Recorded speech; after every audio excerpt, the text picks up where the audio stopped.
அன்பார்ந்த மாணவர்களே, அனைவருக்கும் வணக்கம். இன்று 11வது வகுப்பு உயிரி விலங்கியல் பாடத்திலிருந்து முதல் பாடத்தை பார்க்க இருக்கிறோம். இந்த முதல் பாடமானது உயிர் உலகம். இதில் பார்த்தீங்கன்னாக்கா ஒரு படம் உங்களுக்கு போட்டிருக்கேன். இந்த படத்தில் இயற்கையோடு பறவைகள், இந்த குரங்கு, இது போன்ற விலங்குகள் எல்லாம் இயற்கையோடு ஒன்றாக வாழ்ந்து கொண்டிருக்கிறது. மிக மகிழ்ச்சியாக வாழ்கிறது. ஆனால் இந்த இயற்கையில் மனிதன் மட்டும் இந்த படத்தில் இல்லை. இந்த மனிதன் எப்பொழுது இந்த பூமியில் தோன்றினானோ அன்றிலிருந்து இயற்கை சிறிது சிறிதாக மாற்றங்களை அனுபவித்து கொண்டு வருகிறது.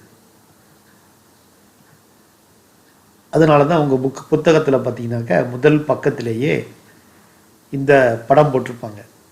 இந்த படத்தில் நீங்கள் யோசிக்கலாம், இந்த பூமிலாம் பச்சை நிறத்தில் போட்டிருக்காங்க, ஆனால் பேக்ரவுண்டு மட்டும் ஏன் கருப்பு நிறத்தில் போட்டு இந்த விலங்குகளை இப்படி வெள்ளை நிறத்தில் போட்டிருக்காங்க அப்படின்னு யோசிக்கலாம்.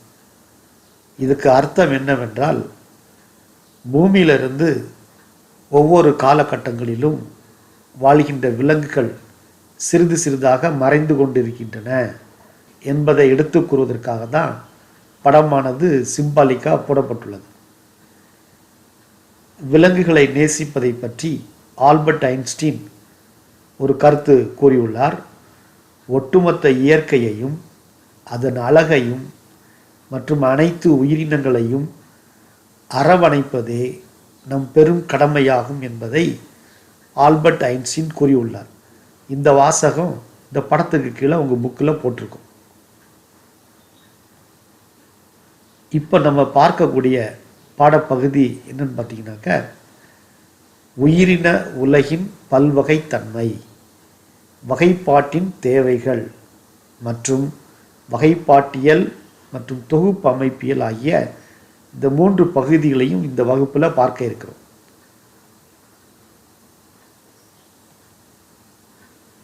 உலகில் ஏறக்குறைய 8.7 மில்லியன் சிற்றின உயிரினங்கள் பரவி காணப்படுகிறது. அதில் நிலத்தில் வாழ்கிற உயிரினங்கள் 86%, கடலில் வாழ்கின்ற உயிரினங்கள் 91% இன்னும் கண்டுபிடிக்க வேண்டியுள்ளது. அதனால் அன்பார்ந்த மாணவர்களே, நீங்கள் உயிரியலில் டாக்டரேட் பட்டம் முடித்து இந்த விலங்குகள் எல்லாம் உலகிற்கு வெளிக்கொணரும்படி கேட்டுக்கொள்கிறேன். மனிதன் உணவுக்காக தாவரங்கள் மற்றும் விலங்குகளை சார்ந்தே வாழ வேண்டியது உள்ளது. அது விவசாயமாக இருக்கலாம், அல்லது விலங்குகளோடு அன்பாக பழகுவதாக இருக்கலாம், அல்லது மனிதனுடைய பொருளாதாரத்தை முன்னேற்றுவதற்காகவும் விலங்குகளை மனிதன் பயன்படுத்தி கொண்டிருக்கிறான். இப்போ இங்கே ஒரு 6 படங்கள் உனக்கு போட்டிருக்கிறேன். அதில் முதல் படத்தை பார்த்தீங்கன்னாக்க, இது பனி பிரதேசத்தில் ஒரு பனிக்கரடி தனது குட்டிகளோடு தூங்கி கொண்டிருக்கிறது. இது துருவ பகுதி என்று அழைப்போம். அதே போல் இங்கே ஒரு குரங்கு பார்த்தீங்கன்னாக்க வெப்ப நீர் ஊற்றில் குளித்து கொண்டிருக்கிறது. அடுத்த படத்தில் பார்த்தீங்கன்னாக்க ஆழம் குறைந்த கடல் பகுதியில் உள்ள மீன்கள் சந்தோஷமாக நீந்தி கொண்டிருக்கிறது. ஆழம் அதிகமான கடல் பகுதியில் ஒரு விலங்கு இருக்குது. இந்த விலங்கு ஃபோட்டோ எடுக்கும் பொழுது பக்கத்தில் உள்ள பிளாக் பேக்ரவுண்டு தெரியுது. என்ன காரணம்னா, ஆழமான பகுதியில் சூரிய ஒளி கடலுக்குள்ளே போக முடியாது. அதனால தான் இது கருப்பு நிறத்தில் நமக்கு தெரியுது. இங்கே காடுகளில் பார்த்திங்கனாக்கா குரங்கு இயல்பாக அமர்ந்திருக்கிறது. ஒரு பாலைவனத்தில் ஒரு ஊர்வனம் வெப்பம் தாங்காமல் விரல்களால் நடந்து கொண்டிருக்கிறது. இப்போ இந்த படத்திலிருந்து நமக்கு என்ன தெரியுதுன்னா, இங்கே ஒரு 6 சூழ்நிலை மண்டலங்களை உங்களுக்கு போட்டிருக்கிறேன். இந்த 6 சூழ்நிலைகளிலும் வாழ்வதற்கு ஏற்ற தக அமைவுகளை இந்த விலங்குகள் பெற்றுள்ளது.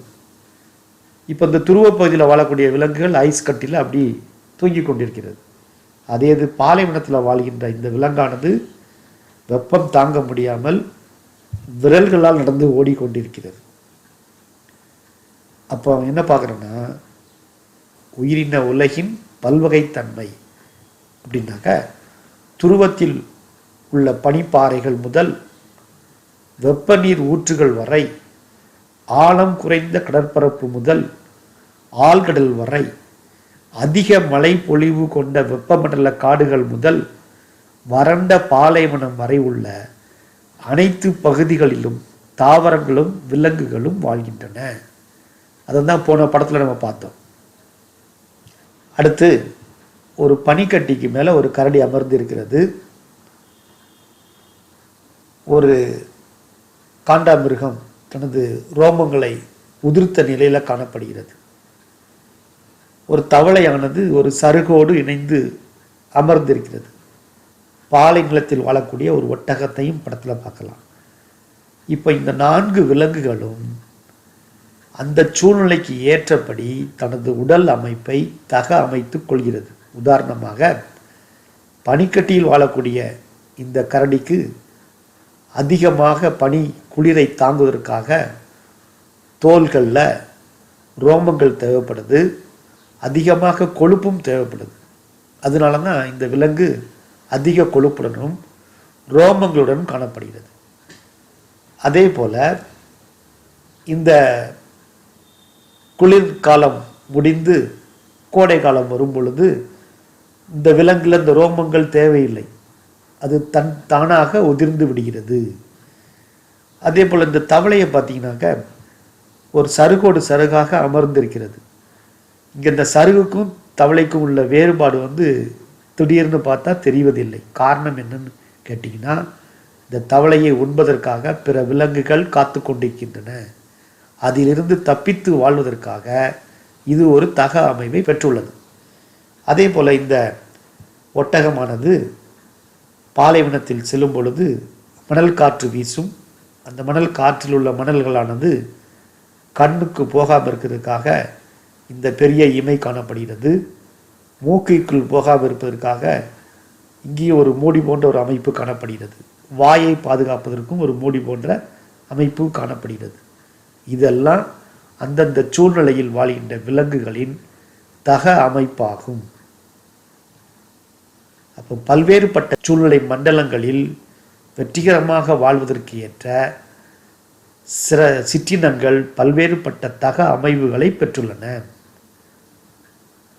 இப்போ இது ஒரு ஈகோசிஸ்டம், அதாவது சூழ்நிலை மண்டலம்.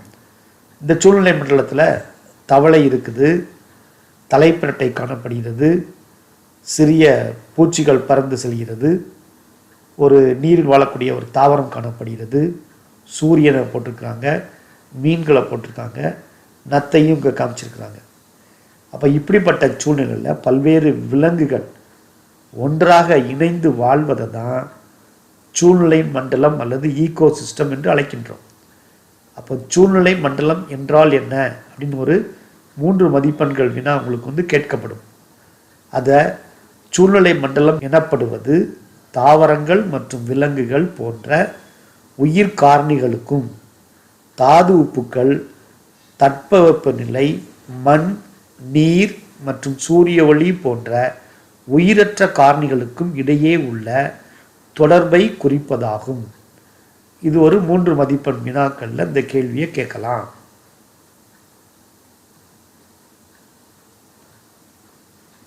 அடுத்தது பல்லுயிர் தன்மை.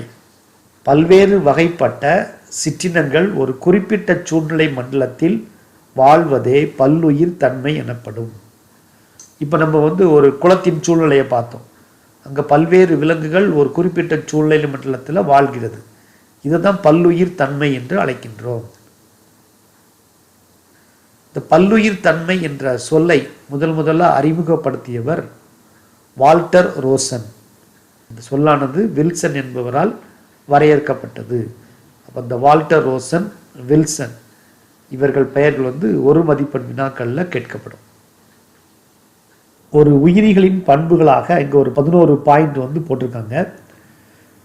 செல்களால் ஆன உடலமைப்பை உயிரிகள் பெற்றிருக்க வேண்டும். உயிரிகள் உணவூட்டம் பெற வேண்டும். சுவாசம், வளர்சிதை மாற்றம், வளர்ச்சி, உணர்வுகளுக்கு ஏற்ப வினைபுரிதல், இடப்பெயர்ச்சி, இனப்பெருக்கம், கழிவு நீக்கம், அமைத்தல், உடல் சமநிலை பேணுதல் ஆகிய செயல்கள் எல்லாம் உயிருள்ள விலங்குகளின் பண்புகளாக குறிப்பிடப்படுகிறது.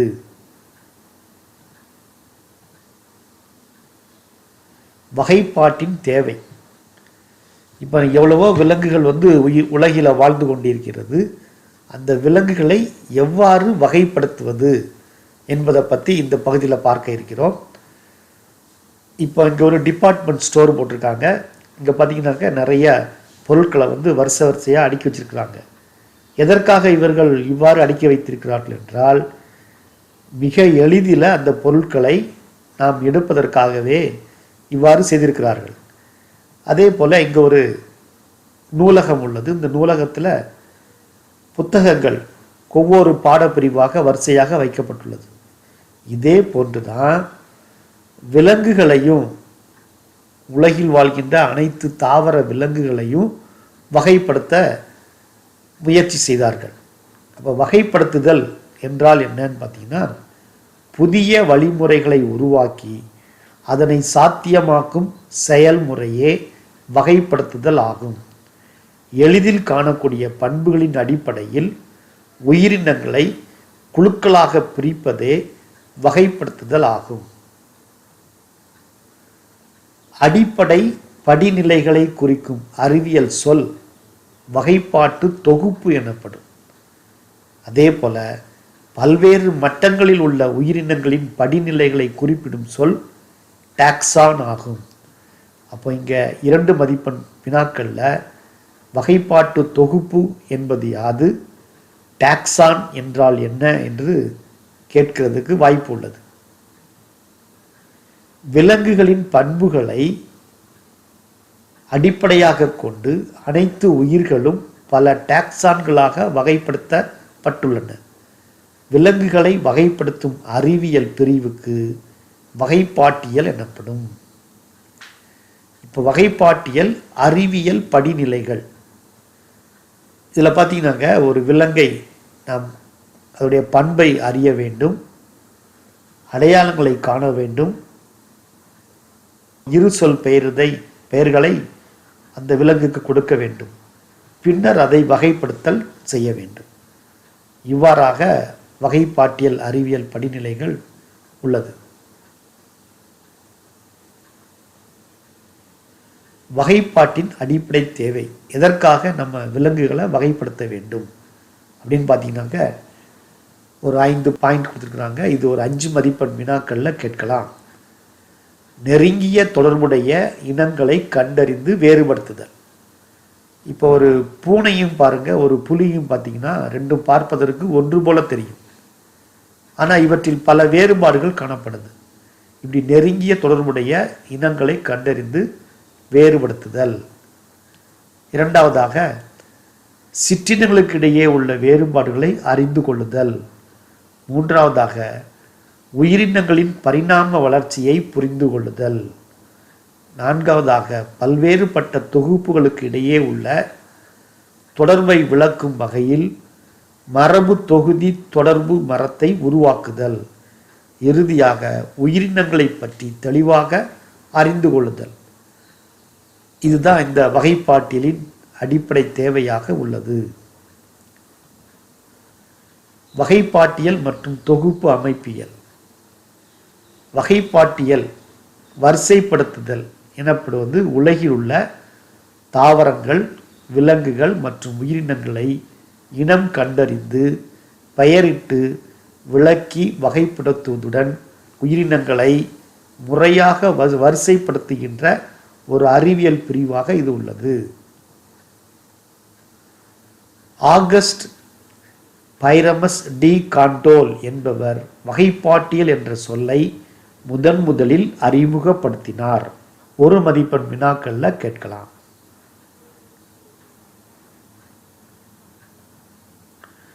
இன தொடர்பு தொகுப்பு அமைப்பியல். வகைப்பாட்டியல் என்பது நன்கு வரையறுக்கப்பட்ட தத்துவம், விதிமுறை மற்றும் செயல்முறைகளின் அடிப்படையில் உயிரினங்களை வகைப்படுத்துவது ஆகும். இன தொடர்பு தொகுப்பு அமைப்பியல் முக்கிய காரணி உயிரினங்களை அடையாளம் கண்டு விளக்கி பெயரிட்டு வரிசைப்படுத்தி பாதுகாத்து ஆவணப்படுத்துவதாகும். இந்த ரெண்டுக்குள்ள வேறுபாடை ஒரு 3 மதிப்பெண்களில் கேட்கலாம்.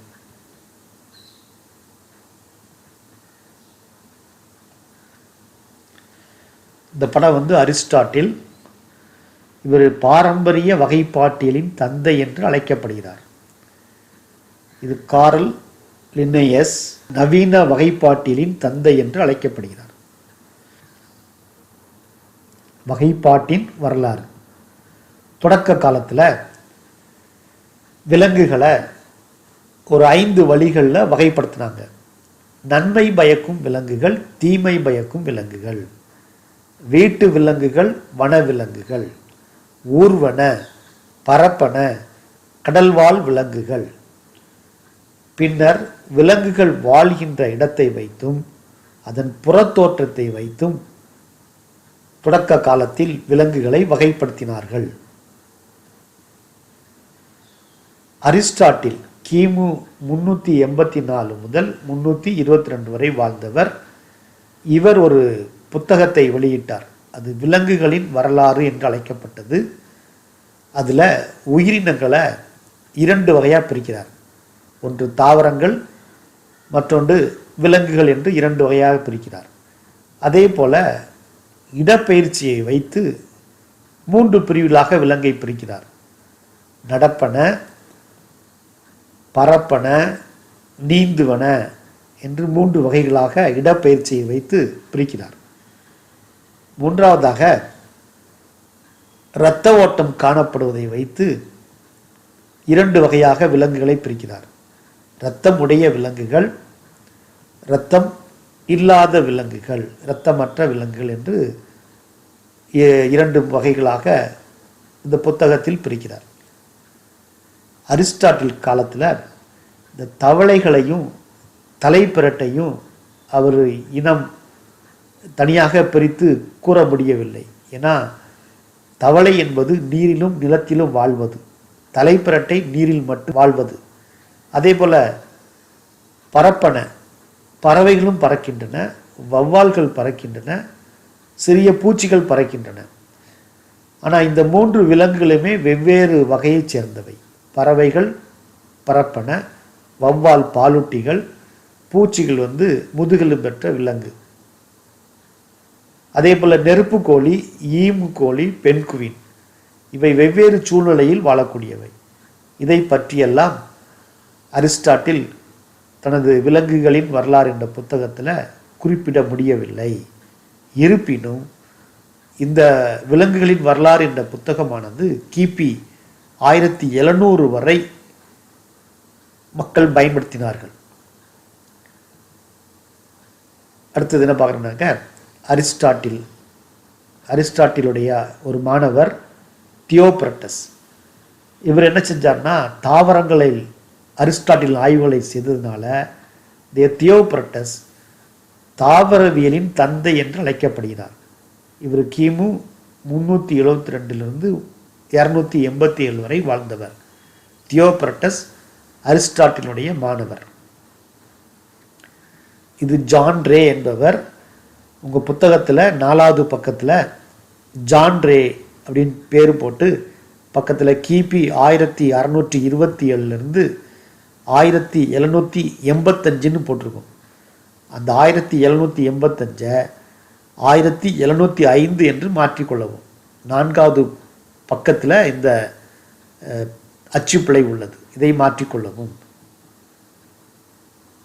இந்த ஜான் ரே தான் முதலாக வகைப்பாட்டியலின் அடிப்படை அலகு சிற்றினம் என்பதை கூறியவர். மேலும் மெத்தடஸ் பிளான்டாரம் நோவா என்னும் நூலில் 18,000 தாவர இனங்களை உள்ளடக்கியதாலும் சிற்றினங்கள் குறித்த தகவல் மிக குறைவாகவே காணப்பட்டது. ஆனால் ஜான் ரே அவருடைய மனதில் என்ன நினைத்தார் என்றால், பாலூட்டிகள், பறவைகள், ஊர்வன, பூச்சி இனங்கள், மீன்கள் இவைகளெல்லாம் வகைப்படுத்தணும் என்று அவர் முடிவு செய்தார்.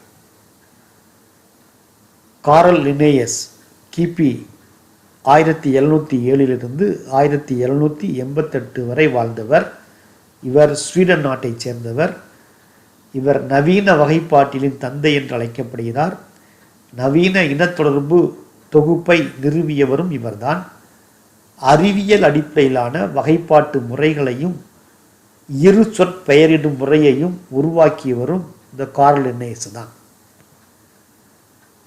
இந்த கார்ல் லின்னேயஸ் கீழிறங்கு படிநிலையை உருவாக்கியவர். அதாவது வகைப்பாட்டியல்ல கீழிறங்கு படிநிலையை உருவாக்கியவர் இவர்தான்.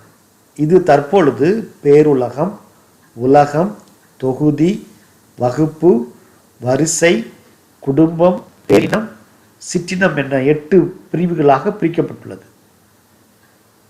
அரிஸ்டாட்டில் முதல் லின்னேயஸ் வரை எளிதில் அறியக்கூடிய ஒரு பண்பையோ அல்லது சில பண்புகளை மட்டுமோ கவனத்தில் கொண்டு உயிரினங்களை வகைப்படுத்தினார். இது நம்முடைய புத்தகத்தில், அதாவது 2020 கொடுக்கப்பட்ட புத்தகத்தில் 4வது பக்கத்தில் பார்த்தீங்கன்னாக்க இந்த அரிஸ்டாட்டில், லின்னேயஸ் என்ற வார்த்தைகள் இல்லாமல் முதல் வரை எளிதில் அறியக்கூடியன்னு போட்டிருக்கோம். நீங்கள் இந்த முதலுக்கு முன்னாடி அரிஸ்டாட்டில் என்று எழுதி கொள்ளவும், இந்த வரைக்கு முன்னாடி லின்னேயஸ் என்று எழுதி கொள்ளவும். இது 4வது பக்கத்தில் வலது புறத்தில் மத்தியில் பார்த்தீங்கன்னாக்க இந்த முதல் பேராகிராஃபில் இருக்கும். வலது பக்கத்தில் முதல் பேராகிராஃபில் முதல் வரைன்னு போட்டிருக்கும். அதில் முதலுக்கு முன்னாடி அரிஸ்டாட்டிலும் முதலுக்கு பின்னாடி லின்னேயஸ் என்ற வார்த்தையும் எழுதி கொள்ளுங்கள். புறப்பண்புகள், உள்ளமைப்பியல் மற்றும் உயிரினங்களின் கருவியல் ஆகியவற்றிலிருந்து பெறப்பட்ட தொடர்புகளை மற்றும் ஒற்றுமைகளின் அடிப்படையிலேயே பாரம்பரிய வகைப்பாட்டியல் படிநிலை அமைந்துள்ளது. உயிரினங்களுக்கு இடையே உள்ள பரிணாம மற்றும் மரபியல் தொடர்புகளை அடிப்படையாக கொண்டு உருவாக்கப்பட்ட வகைப்பாடு மரபு தொடர்பு அல்லது கிளாடிஸ்டிக் வகைப்பாடு எனப்படுகிறது. இது பொது மூதாதையர்களை பெற்றுள்ளதன் அடிப்படையில் உருவாக்கப்பட்ட பரிணாம வகைப்பாடாகும்.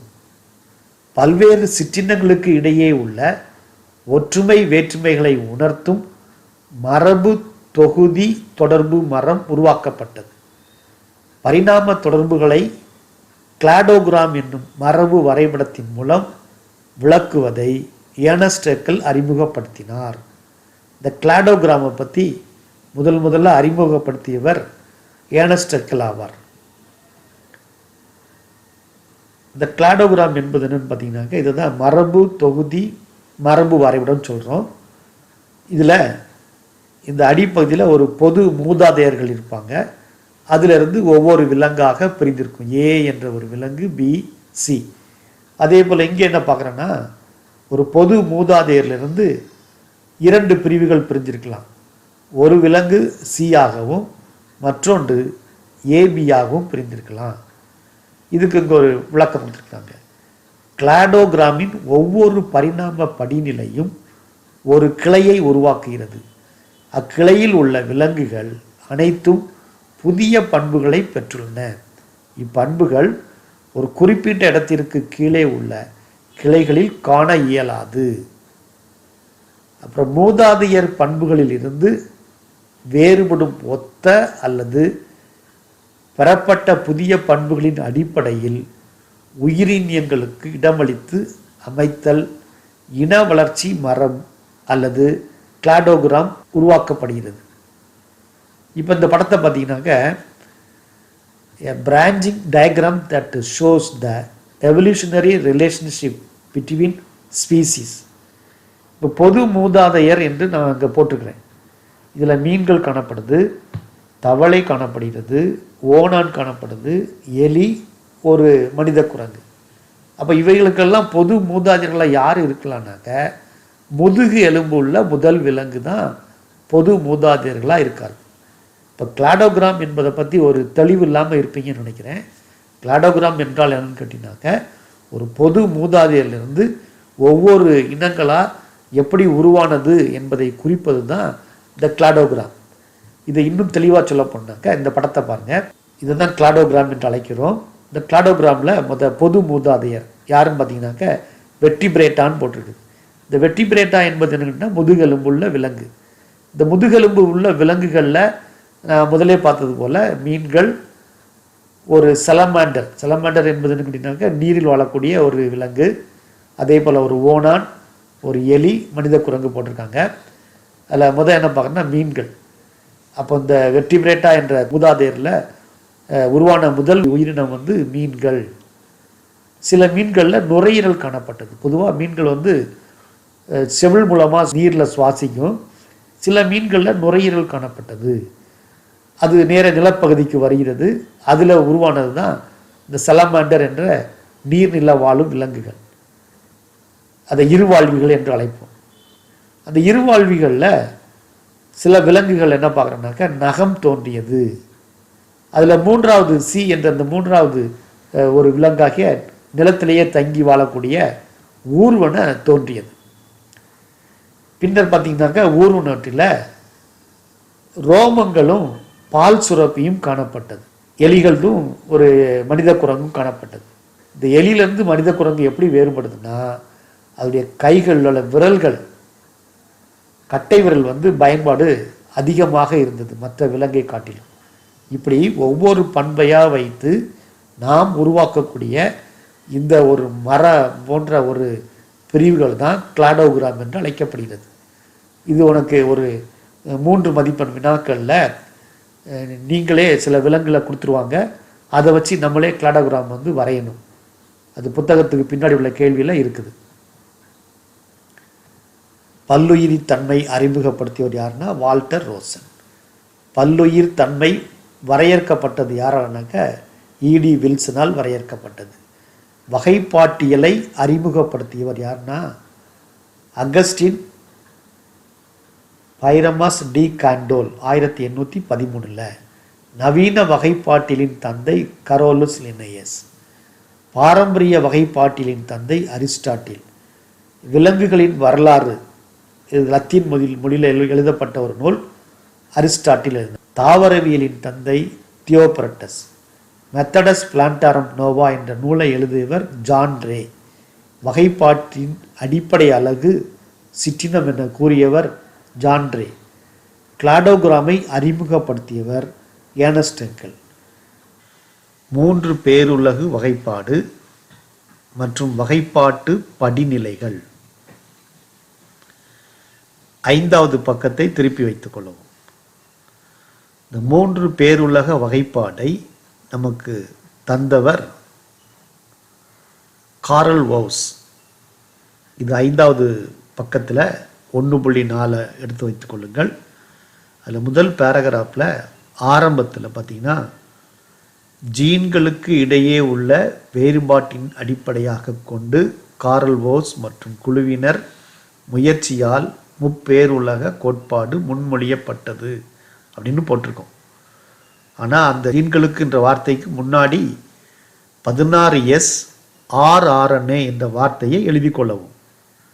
இது இங்கிலீஷ் மீடியம் புக்கில் போட்டிருக்காங்க, தமிழ் மீடியம் புக்கில் பிரிண்ட் பண்ணலை. அதனால் தமிழ் மீடியம் மாணவர்கள் 16S rRNA என்று எழுதி கொள்ளவும். இப்பொழுது அந்த வாக்கியம் முழுமையடையும். இப்போ 16S rRNA ஜீன்களுக்கு இடையே உள்ள வேறுபாட்டின் அடிப்படையாக கொண்டு காரல் வவுஸ் மற்றும் குழுவினர் முயற்சியால் முப்பேருலக கோட்பாடு முன்மொழியப்பட்டது. இப்போ 16S rRNA ஜீன்கள் என்றால் என்ன, அதனுடைய பணி என்னன்னு பார்த்தீங்கன்னா, இது உயிரினங்களின் இன வரலாற்றை கண்டறிய உதவும் மரபணு. குறிப்பாக இது பாக்டீரியா மற்றும் ஆர்க்கியா உயிரிகளின் சிற்றினங்களுக்கு இடையே உள்ள வேறுபாடுகளை அறிவதற்காகவே பயன்படுத்தப்படுகிறது. பாக்டீரியா மற்றும் ஆர்க்கியா இவற்றின் இடையே உள்ள வேறுபாடை கண்டறிவதற்காகவே 16S rRNA ஜீன்கள் பயன்படுத்தப்பட்டன. இதன் அடிப்படையில் தான் முதலில் காரல் வவுஸ் மற்றும் குழுவினர் இந்த 16S rRNA ஜீன்களை வைத்து விலங்குகளை வகைப்படுத்தினார்கள். முப்பேருலக கோட்பாடு. இதில் உலகை விட பேருலகம் உயர் வகைப்பாட்டு நிலையாக சேர்க்கப்பட்டுள்ளது.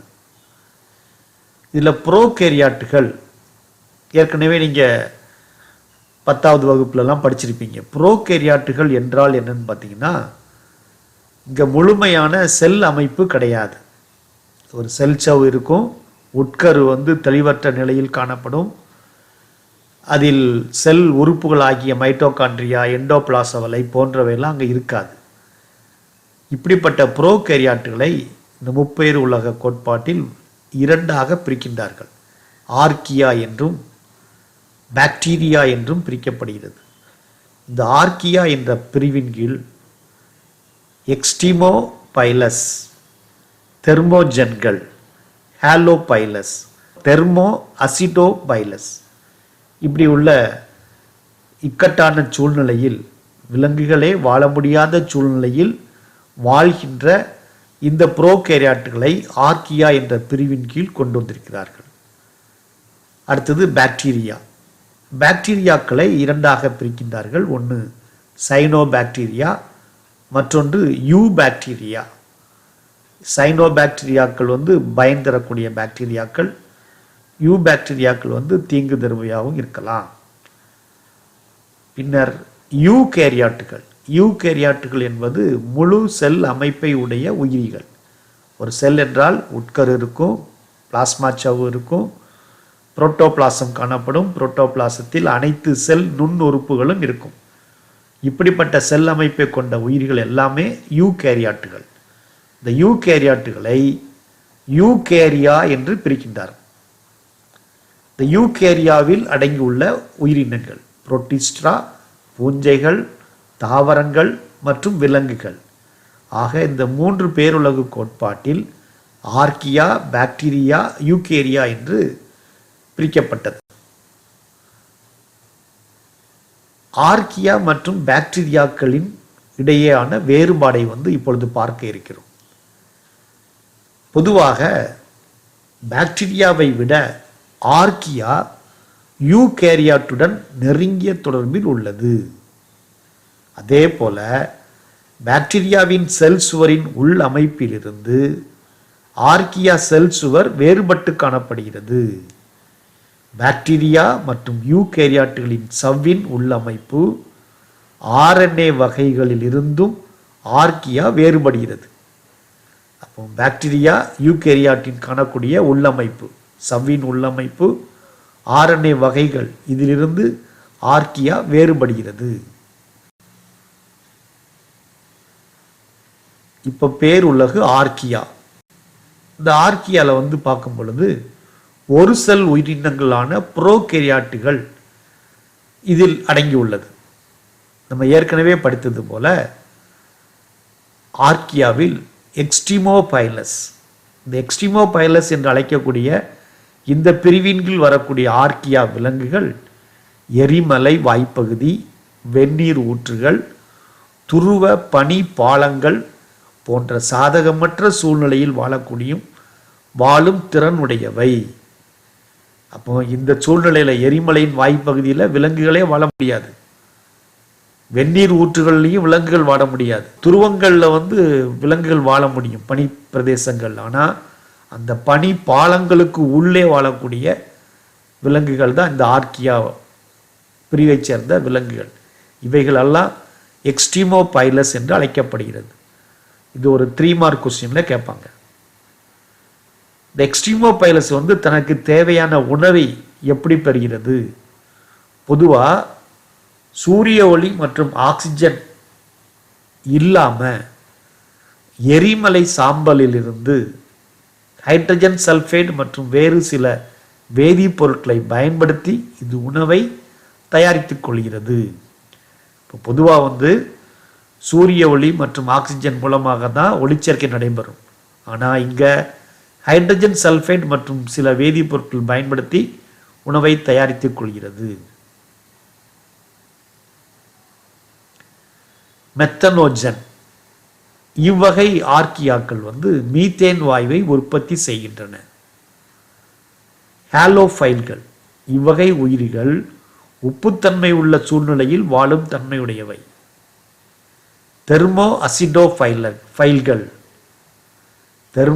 அசிடோஃபைல்கள் இவ்வகை உயிரிகள் அதிக வெப்பம் மற்றும் அமிலத்தன்மையில் வாழும் தன்மை உடையவை.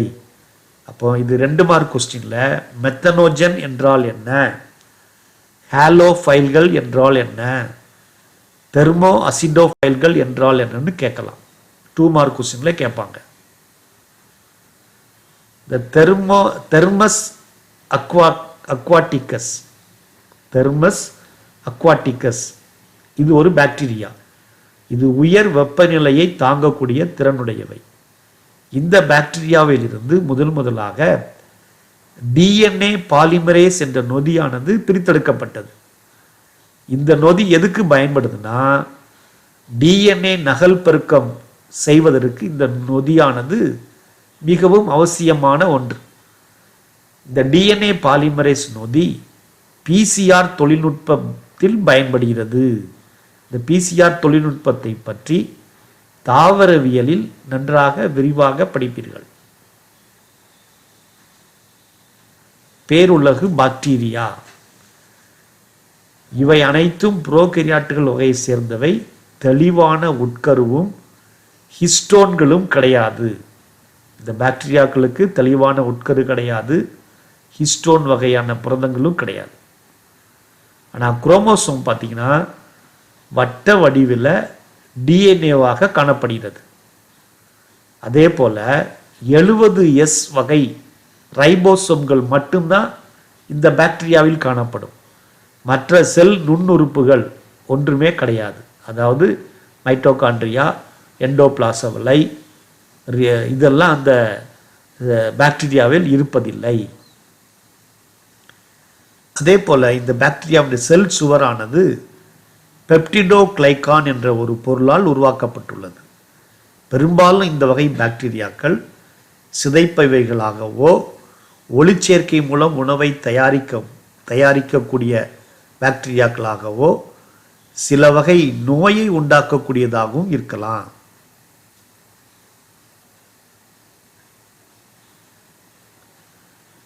பயன்தரும் பாக்டீரியாக்களை ப்ரோபயோட்டிக் பாக்டீரியாக்கள் சொல்லுவாங்க. சில பாக்டீரியாக்கள் தீங்கு உண்டாக்கும் பாக்டீரியாக்கள், அவைகளை நோயூக்கி பாக்டீரியாக்கள் சொல்லுவாங்க. இவை தான் உலகத்தில் பரவி காணப்படுகிறது. இந்த பயன்தரும் பாக்டீரியாக்களுக்கு உதாரணமாக லாக்டோபேசிலஸ், இது தயிரில் காணப்படும் ப்ரோபயோட்டிக் பாக்டீரியா ஆகும். இது ப்ரோபயோட்டிக்கிற்கான சிறந்த மூலமாக கருதப்படுது. இந்த நன்மை செய்யும் பாக்டீரியா நமது உடல் நலத்தை மேம்படுத்துகின்றது.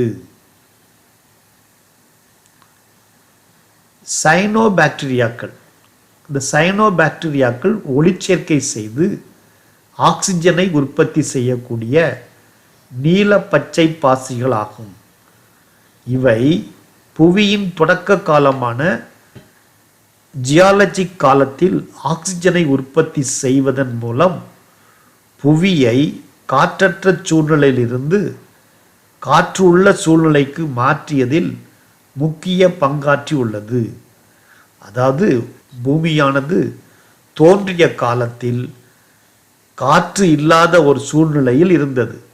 அப்பொழுது தோன்றிய இந்த சைனோ பாக்டீரியாக்கள் அதிகமாக ஒளிச்சேர்க்கை செய்து ஆக்சிஜனை உற்பத்தி செய்திருக்க வேண்டும்.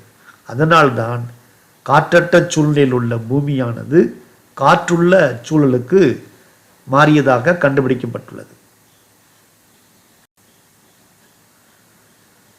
அடுத்து பேருலகு யூகேரியா. இந்த யூகேரியாக்கள் செல்களுடைய உண்மையான உட்கருவையும் சவ்வினால் சூழப்பட்ட செல் உள்ளுறுப்புகளையும் கொண்டது. அப்போ உட்கரு காணப்படுகிறது. சவ்வினால் சூழப்பட்ட மைட்டோகாண்ட்ரியா, எண்டோபிளாசவலை, கோல்கை உறுப்புகள் போன்ற நுண்ணுறுப்புகள் எல்லாம் இந்த செல்களில் காணப்படும். உட்கருவில் ஹிஸ்டோன் புரதத்துடன் கூடிய வரிசையாக அமைந்த டிஎன்ஏக்களை கொண்ட குரோமோசோம் காணப்படுகிறது. சைட்டோபிளாசத்தில் 80S வகை ரைபோசோம்களும், பசுங்கணிகம் மற்றும் மைட்டோகாண்ட்ரியாவில் 70S வகை ரைபோசோம்களும் காணப்படுகிறது. இந்த 80S 70S, இந்த எஸ்ங்கிறது எதை குறிக்கிறது என்றால் செடிமெண்டேஷன் கோஎஃபிஷியன்ட் சொல்லுவாங்க. பொதுவாக 80S ரைபோசோம்கள் யூகரியாட் செல்களில் காணப்படும். யூகரியாவை 4 பகுதிகளாக பிரிக்கலாம். 1 புரோட்டிஸ்டா, 2 பூஞ்சைகள், 3 தாவரங்கள், 4 விலங்குகள். 1.5 வகைப்பாட்டு படிநிலைகள். இந்த வகைப்பாட்டு படிநிலைகளை உலகம், தொகுதி, வகுப்பு, வரிசை, குடும்பம், பேரினம், சிற்றினம், ஆங்கிலத்தில் kingdom, phylum, class, order, family, genus, species என்று பிரிப்பார்கள். இது போக இடைநிலை படிநிலைகளும் இருக்குது. துணை உலகம், நிலை, பிரிவு, துணை பிரிவு, துணை தொகுதி, சிறப்பு வகுப்பு, துணை வகுப்பு, சிறப்பு வரிசை, துணை வரிசை, சிறப்பு குடும்பம், துணை குடும்பம், துணை சிற்றினம் என்று பல இடைநிலை படிநிலைகளும் காணப்படுகிறது. இந்த மூவுலக கோட்பாட்டு முறை இதில் ஆர்க்கியா, பாக்டீரியா, யூகேரியா என்று 3 வகையாக பிரிக்கப்பட்டது. அடுத்ததாக பாரம்பரிய 5 உலக கோட்பாட்டு முறை. இதில் மொனீரா, புரோட்டிஸ்டா, பூஞ்சைகள், பிளான்டே, அனிமாலியா என்ற 5 பிரிவுகளாக விலங்குலகமானது பிரிக்கப்படுகிறது. 6 உலக கோட்பாடு. புரோகேரியாட்டுகள் பாக்டீரியா, ஆர்க்கியா என்றும், யூகேரியாட்டுகள் புரோட்டிஸ்டா,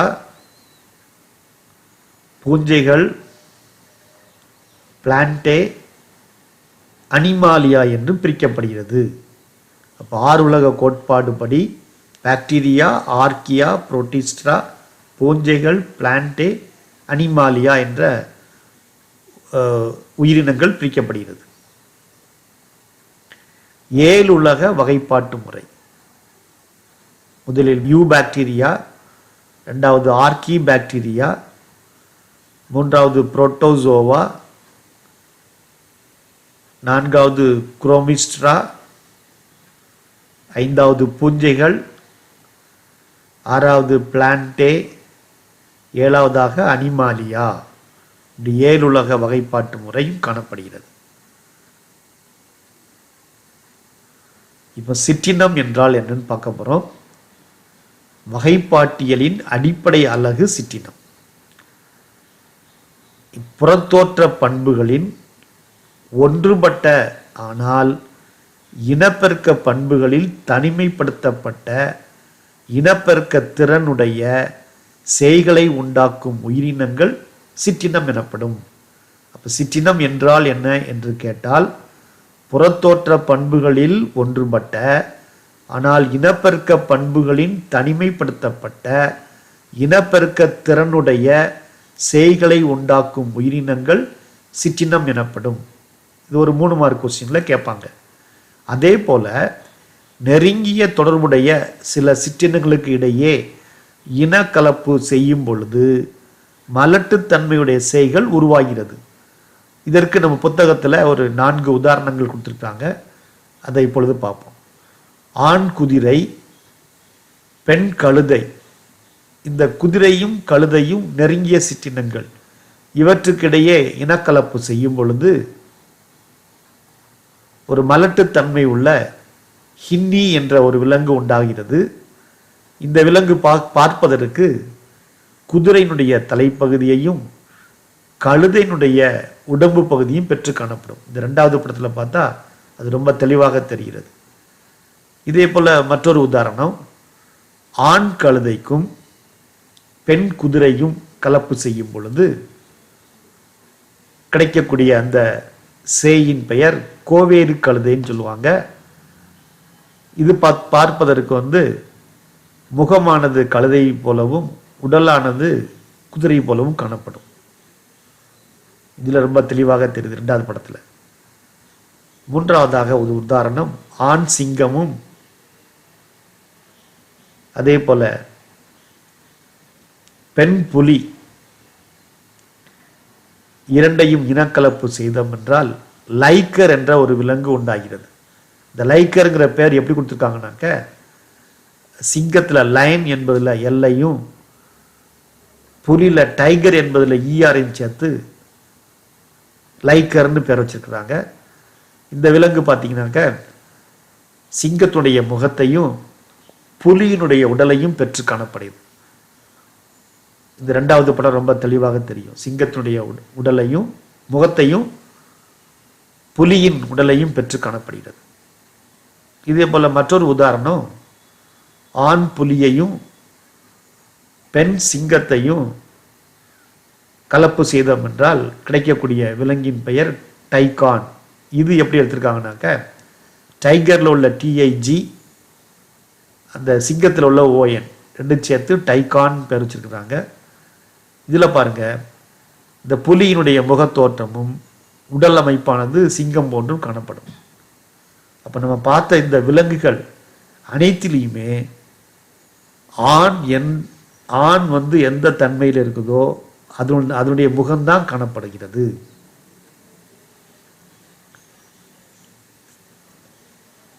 பேரினம் ஒரு பொது மூதாதையரிலிருந்து தோன்றிய நெருங்கிய தொடர்புடைய இனங்கள் பேரினம் என்று அழைக்கப்படுகிறது. இந்த பேரினத்தில் மோனோடைபிக் பேரினம் சொல்லுவாங்க. இது ஒரு 3 மார்க்ல கேட்பாங்க. அதாவது பேரினத்தில் ஒரே ஒரு இனம் மட்டும் காணப்பட்டால் அதை மோனோடைபிக் பேரினம் சொல்லுவாங்க. இதுக்கு உதாரணமாக ஆயிலுரியஸ் என்னும் பேரினத்தை சொல்லலாம். இதுல சிவப்பு பாண்டா என்ற ஒரு விலங்கு மட்டுமே காணப்படுகிறது. ஒரே ஒரு சிற்றினம் மட்டும் காணப்படுகிறது. இது சிவப்பு பாண்டா கரடி தான் இருக்குது. இது ஆயிலுரியஸ் சிவப்பு பாண்டான்னு சொல்லுவாங்க. பாலிடைபிக் பேரினம் ஒரு பேரினத்தில் ஒன்றுக்கு மேற்பட்ட சிற்றினங்கள் காணப்படுவது. எடுத்துக்காட்டாக பூனைகள். இந்த பூனையினுடைய பேரினத்தை பெலிஸ் என்று அழைப்போம். இந்த பெலிஸ் என்ற பேரினத்தில் 3 சிற்றினங்கள் காணப்படுது.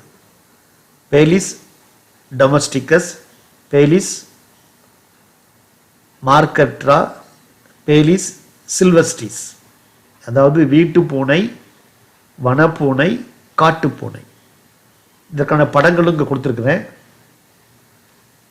இந்த பெலிஸ் என்பது பேரினம். இந்த பூனை வீட்டு பூனை, பெலிஸ் டொமஸ்டிகா.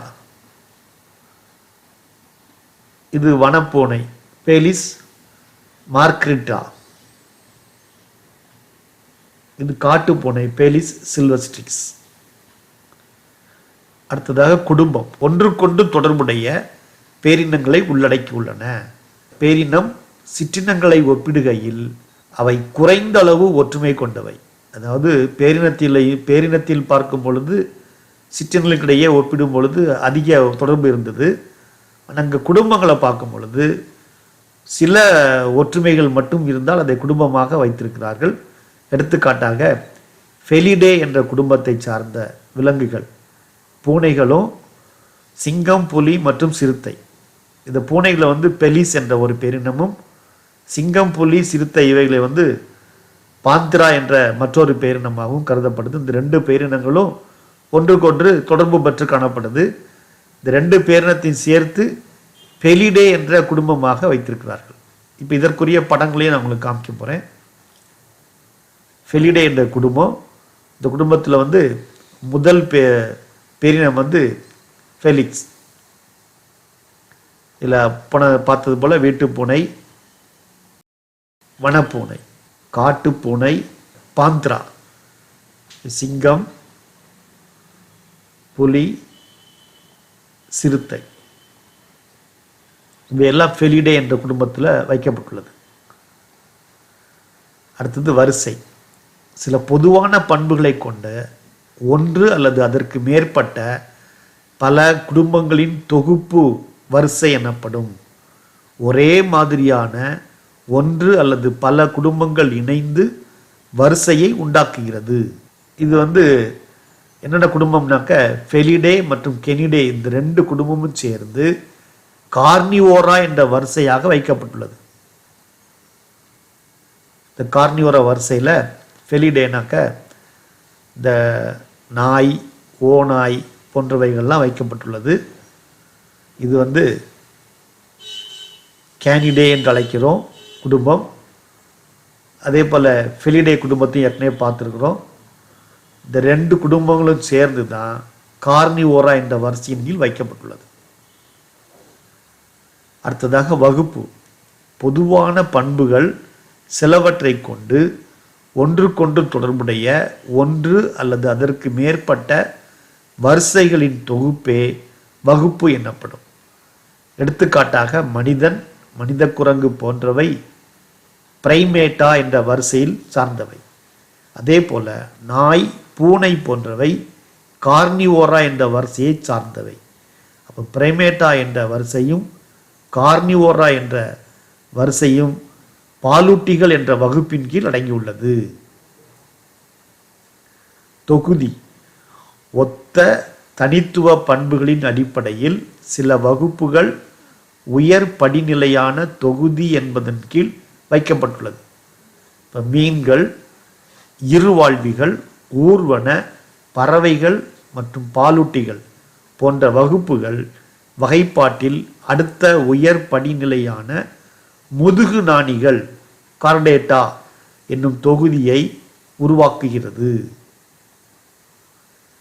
இவ்வகுப்புகளை சார்ந்த உயிரிகள் முதுகு நாண், முதுகுப்புற குழல், குழல் வடிவ நரம்பு வடம் போன்ற பொதுவான பண்புகளில் ஒத்திருப்பதால் அனைத்தையும் சேர்த்து இவை முதுகு நாண் உள்ளவை என்ற தொகுதியில் வைக்கப்பட்டுள்ளது. அடுத்தது உலகம். எல்லா தொகுதிகளில் உள்ள விலங்குகளும் ஒன்றிணைக்கப்பட்டு விலங்குலகம் என்னும் வகைப்பாட்டில் உச்ச படிநிலையில் உள்ளடக்கப்பட்டுள்ளது. இப்போ இது பார்த்தீங்கன்னாக்க இது ஒரு தவளை. இதன் அறிவியல் பெயர் நாசிகா பெட்ராக்கஸ் பூபதி. இது மேற்கு தொடர்ச்சி மலையில் புதிதாக கண்டுபிடிக்கப்பட்ட ஒரு தவளை. 2017 ஆகஸ்டில் கண்டுபிடிக்கப்பட்டது. இந்த தவளையை பார்ப்பதற்கு ஒளிரும் தன்மையுடன் கூடிய ஊதா நிறம் காணப்படுகிறது. கண்களை சுற்றி இளநீலம் நிறம் வளையங்களும் காணப்படுது. அதாவது மூக்கானது பன்றியை போன்று காணப்படுகிறது. மனிதனுடைய வகைப்பாட்டு படிநிலை. உலகம் விலங்குலகம், தொகுதி முதுகு நாணிகள், வகுப்பு பாலூட்டிகள், வரிசை பிரைமேட்டா, குடும்பம் ஹோமினிடே, பேரினம் ஹோமோ, சிட்டினம் சேப்பியன்ஸ். இந்த வகுப்பில் 1.6 பெயரிடும் முறைகள், 1.7 சிற்றின கோட்பாடு, 1.8 வகைப்பாட்டு கல்விக்கான கருவிகள்.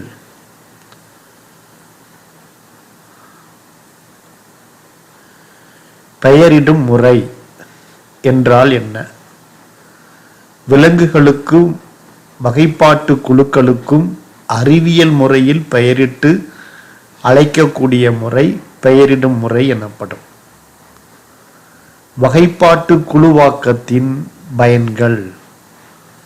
ஒவ்வொரு உயிரியின் சிறப்பு பண்புகளை நன்றாக புரிந்து கொள்ள உதவுகிறது. நெருங்கிய தொடர்புள்ள சிற்றினங்களுக்கு இடையே உள்ள உறவுகளை அறிந்து கொள்ள உதவுகிறது. இதில் வகைப்பாட்டு குழுவாக்கத்தின் பயன்கள் 2 மதிப்பெண்களில் கேட்கலாம். பெயரிடும் முறை என்றால் என்னவோ 2 மதிப்பெண்ணில் கேட்கலாம். பெயரிடுதலின் பயன்கள். உயிரினங்களுக்கு இடையே உள்ள ஒத்த மற்றும் மாறுபட்ட பண்புகளின் அடிப்படையில் ஒரு தெரிந்த சிற்றினத்தை வரிசைப்படுத்துவதில் பெயரிடுதல் முக்கிய பங்காற்றுகிறது. உயிரின பல்வகைமை சார்ந்த தகவல்களை உருவாக்குவதற்கு இது அவசியமானதாகிறது. ஒரு பெயரிடுவதற்கு முன்பு நம்ம கவனத்தில் கொள்ள வேண்டிய சில பண்புகள்: ஒரு உயிரியின் புறத்தோற்றம், மரபு தகவல்கள், அந்த உயிரினம் எங்கு வாழ்கின்ற இடம், உணவூட்ட முறை, எப்படிப்பட்ட தக அமைவுகளை பெற்றுள்ளது, அந்த உயிரினத்தினுடைய பரிணாம தொடர்பு, இதையெல்லாம் தெரிந்து வைத்துக் கொள்ள வேண்டும். அகில உலக விலங்கியல் பெயரிடுதல் சட்டத்தின், அதாவது international code of zoological nomenclature ICZN வழிகாட்டுதலின் அடிப்படையில் விலங்குகளுக்கு பெயரிடப்படுகிறது. இந்த ICZN என்றால் என்னன்னு கேட்பாங்க 2 மதிப்பெண்கள்ல. இரு சொல் பெயரிடும் முறையை முதலாக அறிமுகப்படுத்தியவர் கரோலஸ் லினேயஸ். இரு சொல் பெயரிடும் முறை என்றால் என்ன? ஒவ்வொரு அறிவியல் பெயரும் இரு பகுதிகளை கொண்டது. முதல் பகுதி பேரினத்தின் பெயரையும், இரண்டாவது பகுதி சிற்றினத்தின் பெயரையும் குறிக்கிறது. இவ்வாறாக இரு சொற்களால் பெயரிடும் முறை இரு சொல் பெயரிடும் முறை எனப்படும். இது 3 மதிப்பெண்கள்ல கேட்கப்படுகிறது. எடுத்துக்காட்டாக பாவோ கிறிஸ்டேட்டஸ், இது இந்திய தேசிய பறவையாகிய மயிலின் அறிவியல் பெயர். பாந்திரா டைக்ரிஸ், இது இந்திய தேசிய விலங்கு புலியினுடைய அறிவியல் பெயர். சால்கோபாப்பஸ் இண்டிகா, இது தமிழ்நாட்டினுடைய பறவையாகிய மரகத புறா, இதனுடைய அறிவியல் பெயர். முப்பெயரிடும் முறை ஹெக்ஸ்லே மற்றும் ஸ்டிக்லேண்ட், இவனுடைய படத்தை காட்டுறோம். முப்பெயரிடும் முறை என்றால் என்ன? இப்ப இரு சொல் பெயர் பார்த்தோம். ஒன்று பேரினத்தின் பெயர், மற்றொன்று சிற்றினத்தின் பெயர். அப்போ முப்பெயரிடும் முறை என்றால் என்ன பார்த்தீங்கன்னா, இந்த சிற்றினங்களுக்கு இடையே பல வேறுபாடுகள் காணப்படும். இந்த துணை சிற்றினத்தின் பெயரும் சேர்த்து இங்கு அழைக்கப்படும். உதாரணமாக இங்கு பேரின பெயர், சிற்றின பெயர் மற்றும் துணை சிற்றின பெயர் என 3 பெயர்களை இணைத்து ஒரு உயிரினத்திற்கு பெயரிடுதல் முப்பெயரிடும் முறை ஆகும். இதுவும் 2 மதிப்பெண் வினாக்கள்ல கேட்கலாம். ஒரு சிற்றினத்தில் உள்ள உறுப்பினர்களிடையே மிக அதிக அளவில் மாறுபாடுகள் காணப்பட்டால் முப்பெயரிடும் முறை பயன்படுத்தப்படுகிறது. இப்ப நம்ம வீட்டில் பக்கத்துல எல்லாம் பார்த்தீங்கன்னா நிறைய காகம் இருக்கும். இந்த காகத்தினுடைய சிற்றினங்களுக்கு இடையே பல வேறுபாடுகள் காணப்படுகிறது. இங்கு முப்பெயரிடும் முறை பயன்படுத்தப்படுகிறது. இந்த காகத்துடைய அறிவியல் பெயர் கார்வல்ஸ் ஸ்பிளண்டனஸ் அப்படின்னு சொல்லிட்டு 3 பெயர்கள் இங்கு இடப்பட்டுள்ளது. அதே போல இந்த ராஜநாகத்திற்கு நாஜா நாஜா. தற்கால உயிரியல் பெயர் அமைப்பிற்கு தொடக்க புள்ளியாக இருந்தது லின்னேயஸ் எழுதிய தாவரங்களின் சிற்றினம் 1753ஆம் ஆண்டும், இயற்கையின் முறைமைகள் 10வது பதிப்பு 1758வது ஆண்டு. இந்த புத்தகத்தின் குறிப்புகளின் அடிப்படையில் உயிரியல் பெயரிடும் முறை என்ற சொல்லிலிருந்து இரு சொல் பெயரிடும் முறை உருவாக்கப்பட்டது. இது 1 மதிப்பெண் வினாக்கள்ல கேட்கலாம்.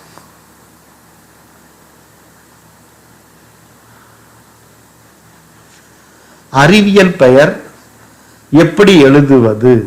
அதற்கென்று சில முறைகள் இருக்கிறது. முதலாவதாக, அனைத்து பெயர்களும் சாய்வு எழுத்தால் அச்சடிக்கப்பட வேண்டும். கையால் எழுதப்பட்டால் அடிக்கோடு இட வேண்டும். இதில் பேரினத்தின் பெயரின் முதல் எழுத்து மட்டும் பெரிய ஆங்கில எழுத்தில் இருக்க வேண்டும். சிற்றினம் மற்றும் துணை சிற்றினத்தின் பெயர்கள் ஆங்கில சிறு எழுத்துக்களாகவே தொடங்கப்பட வேண்டும்.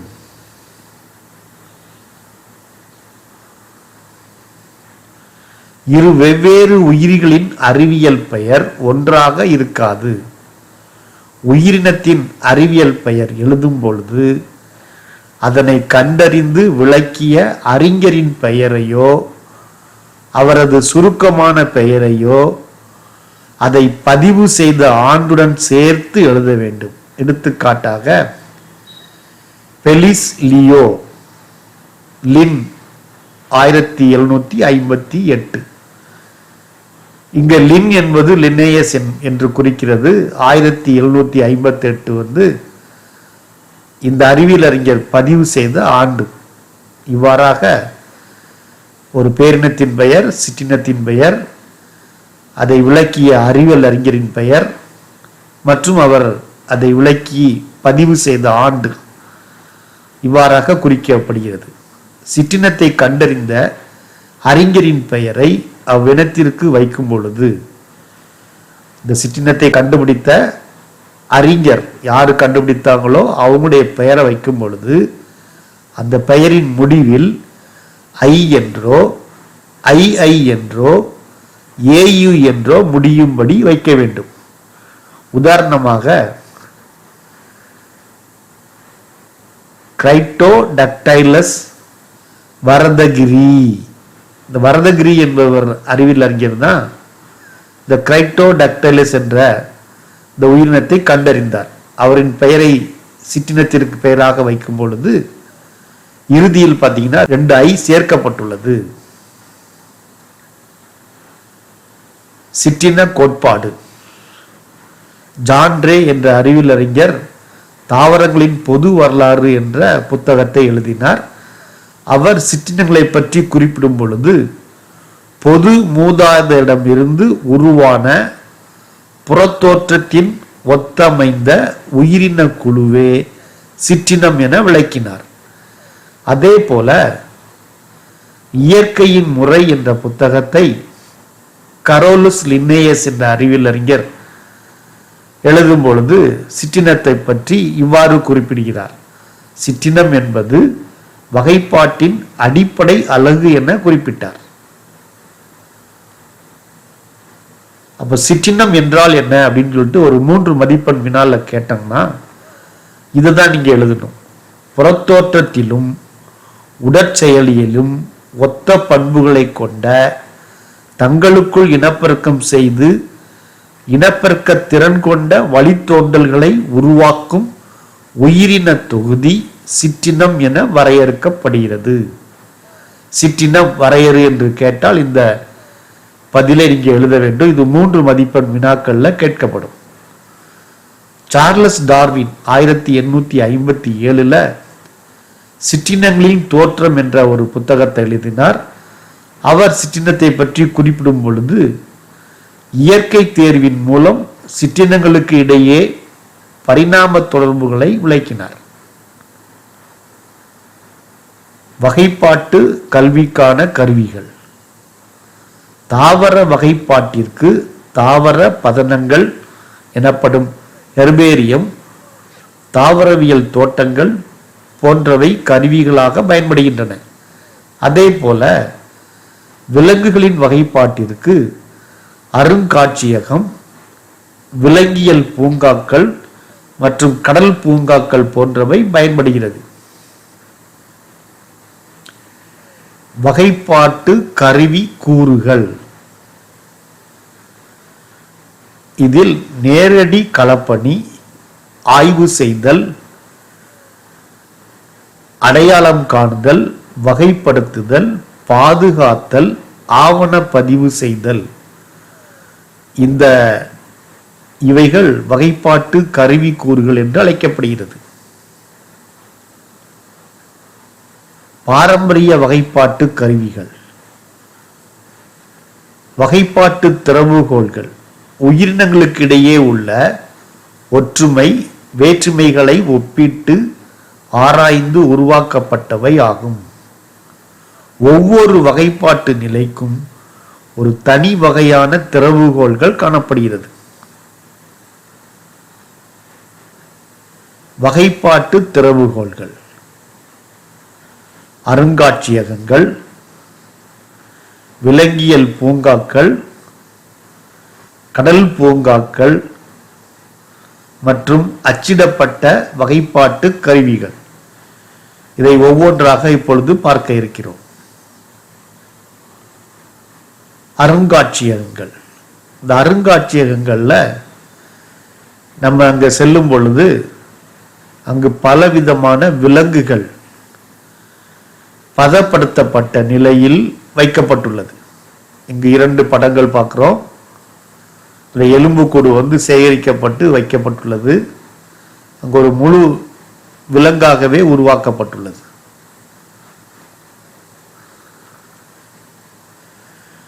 பதப்படுத்தி வைக்கப்பட்ட தாவர விலங்குகளின் தொகுப்பு உயிரியல் அருங்காட்சியகம் ஆகும்.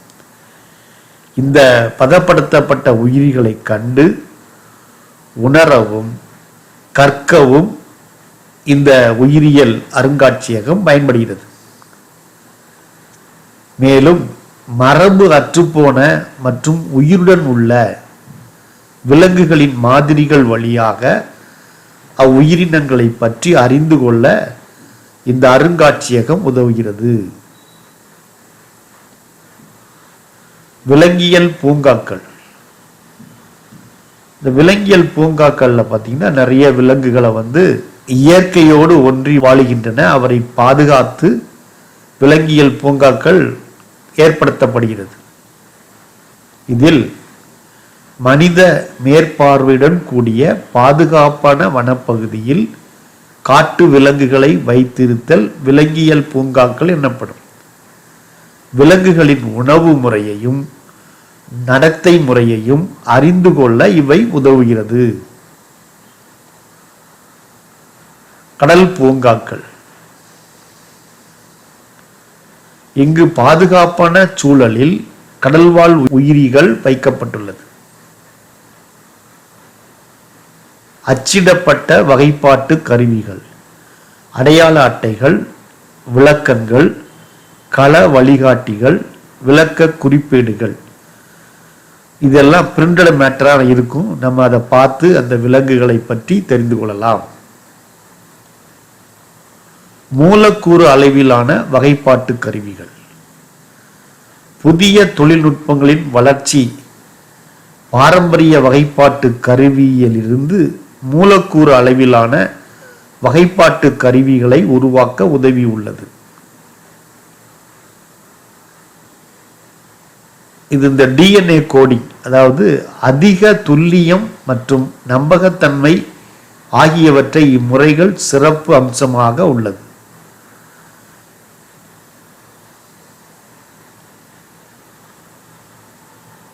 DNA பார் கோடிங் சொல்லுவாங்க. அதாவது DNA வரி குறியீட்டு தொழில்நுட்பம். இது ஒரு 3 மார்க்ல கேட்பாங்க. DNA வரி குறியீட்டு தொழில்நுட்பம் என்றால் என்ன? ஒரு உயிரியின் DNAவில் உள்ள குறுகிய மரபு குறியீடுகளை வைத்து கொண்டு அவ்வுயிரினம் குறிப்பிட்ட சிற்றினத்தை சார்ந்ததா என்று அறிய உதவும் ஒரு தொழில்நுட்பம் தான் DNA வரி குறியீட்டு தொழில்நுட்பம் ஆகும். அதே போல DNA கலப்பு ஆக்கம், இதுவும் 3 மதிப்பெண்கள்ல கேட்பாங்க. ஒரு மரபு குழுமத்தில் உள்ள ஜீன்களுக்கு இடையேயான ஒற்றுமை வேற்றுமைகளை DNA வரிசை அமைப்பு மூலம் கண்டறிய இந்த தொழில்நுட்பம் பயன்படுத்தப்படுகிறது. இதுவும் DNA கலப்பு ஆக்கம் என்றால் என்னன்னு கேட்டனா இதை நீங்க எழுதணும். அடுத்து பார்த்தீங்கன்னாக்க DNA ரேகை அச்சிடல் தொழில்நுட்பம். இந்த DNAவில் உள்ள சிறப்பு அம்சங்களை அறிந்து ஒப்பிடுவதன் மூலம் உயிரியை அடையாளம் காண உதவுகிறது. வரையறுக்கப்பட்ட துண்டங்கள் பல்வேறு தன்மைகளின் பகுப்பாய்வு. அதாவது ஒத்தமைவு டிஎன்ஏ மூலக்கூறுகளின் வரிசை அமைப்பில் உள்ள வேற்றுமைகளை டிஎன்ஏ மாதிரிகளை பல துண்டங்கள் ஆக்குவதன் மூலம் அறிய இயலும்.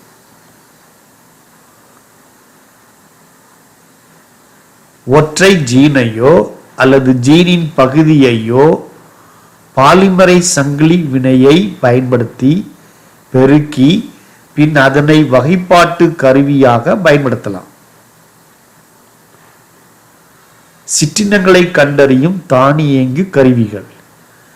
இங்கு 4 வகையான மீன்கள் வைக்கப்பட்டுள்ளது. இவை துணை சிற்றினங்கள் ஆகும். கணினி சார்ந்த கருவிகள். DAISY digital automated identification system, தானியங்கி டிஜிட்டல் கண்டறியும் முறை. ALISY automated leaf hopper identification system, தானியங்கி இலை தாவி கண்டறியும் தொகுப்பு. ABIS automated bee identification system, தானியங்கி தேனீ கண்டறியும் தொகுப்பு. SPIDA species identified automatically, spiders, wasps, bee wings characters, தானியங்கி முறையில் சிற்றினங்களை கண்டறியப்படும் சிலந்திகள், குளவி, தேனீ. ஹனிபீ விங் ஐடென்டிஃபிகேஷன், தேனீக்களின் இறகுகளை வைத்து கண்டறிதல். நியோ டாக்சானமிக்கல் டூல்ஸ், புதிய வகைப்பாட்டியல் கருவிகள். செல் நுண்ணுறுப்புகளின் மூலக்கூறு அமைப்புகளை மின்னணு நுண்ணோக்கி வழி படத்தின் மூலம் அறியலாம். இத்தாலஜி ஆஃப் டாக்சானமிக்கல் டூல்ஸ், நடத்தையில் அடிப்படையிலான கருவிகள். விலங்குகள் ஏற்படுத்துகின்ற ஒலியின் அடிப்படையிலும் பயோலூமினிசன்ஸ் உயிரொளி உமிழ்தல் மூலமும் விலங்குகளை கண்டறியலாம். மின்னியல் சார்ந்த வகைப்பாட்டு கருவிகள். லண்டனில் உள்ள இயற்கை அருங்காட்சியகத்தால் வடிவமைக்கப்பட்ட யுனோடாக்சா என்னும் மின்னியல் சார்ந்த மூலத்தில் சிற்றினங்களின் கணினி சார்ந்த படங்களும் விளக்கங்களும் தரப்பட்டுள்ளன. யுனோடாக்சா இன்டகிரேட்டட் ஓபன் டாக்சோபோனிக் அசைஸ்.